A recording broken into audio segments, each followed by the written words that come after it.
দর্শক বন্ধুরা, আজ জানব একটি সহজ কিন্তু লাভজনক ফুল দোঁপাটি ফুল সম্পর্কে, যার ইংরেজিতে বালসাম ফ্লাওয়ার বলে।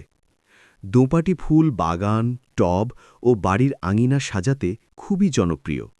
এটি দ্রুত বেড়ে ওঠে এবং দীর্ঘ সময় ধরে ফুল দেয়। লোকজ চিকিৎসায় দোঁপাটি ফুল ক্ষত ও চর্মরোগে ব্যবহার করা হয়। এছাড়াও এটি মৌমাছি আকর্ষণ করে, যা পরিবেশের জন্য উপকারী।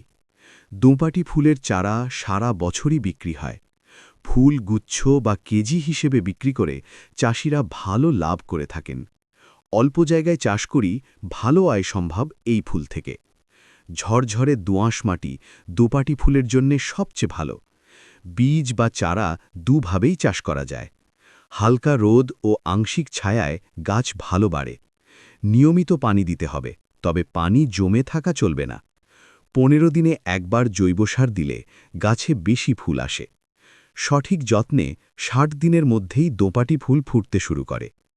কম খরচে লাভজনক ফুল চাষ করতে চাইলে দোঁপাটি ফুল হতে পারে আপনার সেরা পছন্দ।